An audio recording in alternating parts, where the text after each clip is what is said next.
హరే కృష్ణ. ఓం నమ శివాయ. ఓం నమో నారాయణాయ నమ. ఓం దివ్యజ్యోతి పరబ్రహ్మణే నమ. ఈరోజు గోపాష్టమి. చిన్ని కృష్ణుడు గోపాలుడుగా మారిన పవిత్రమైన రోజు. చిన్ని కృష్ణుడు తన 5వ ఏట తండ్రి నందుడి ఆజ్ఞ మేరకు సోదరుడు బలరాముడితో కలిసి మొదటిసారిగా గోవులను కాచేందుకు అడవికి వెళ్ళిన రోజు కార్తీక శుద్ధ అష్టమి. శ్రీకృష్ణుడు గోపాలుడుగా మారిన ఈ పవిత్రమైన రోజును గోపాష్టమి పర్వదినంగా జరుపుకుంటాము. గోపాష్టమి సందర్భంగా ప్రతి ఒక్కరూ గోమాతను దర్శించుకొని గోగ్రాసాన్ని సమర్పించాలి. ప్రతి దేవాలయంలో సామూహిక గోపూజను నిర్వహించి భక్తులకు గోమాత విశిష్టతను తెలియచేయాలి. పంచగవ్య ప్రసాదాన్ని వితరణ చేయాలి.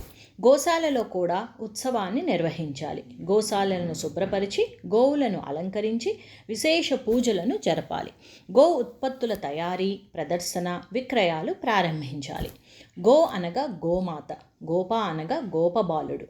కార్తీక శుక్లపక్ష అష్టమి నాడు వచ్చే రోజు కాబట్టి దీన్ని గోపాష్టమిగా పిలుస్తారు. గోపాష్టమి రోజున ఎవరైతే గోవును పూజించి దానికి ధాన్యం లేదా పండ్లను తినిపించి గోవు యొక్క పృష్ఠ భాగమునకు నమస్కరిస్తారో వారికి విశేషమైన పుణ్యఫలం లభించి చేసిన పాపాలు అన్నీ పోతాయని మన పురాణాలు తెలియచేస్తున్నాయి.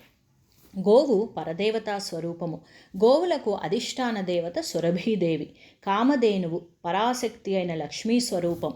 శ్రీ సురభ్యే నమః అనే మంత్రాన్ని జపిస్తే ఆరోగ్య ఐశ్వర్యాలు, అభీష్ట సిద్ధులు సంప్రాప్తిస్తాయి. కీర్తి, ధనము, జ్ఞానము, క్షేమము ప్రసాదించే మహిమగల స్తుతి. మా ఈ ఛానల్ ద్వారా చాలా విలువైన సమాచారం అందించే ప్రయత్నం చేస్తున్నాం. సబ్స్క్రైబ్ చేయడం ద్వారా మీ సహకారం కోరుకుంటూ సర్వం శ్రీకృష్ణార్పణమస్తు. సర్వే జనా సుఖినో భవంతు. లోకా సమస్త సుఖినో భవంతు. శుభం భూయాత్. హరే కృష్ణ.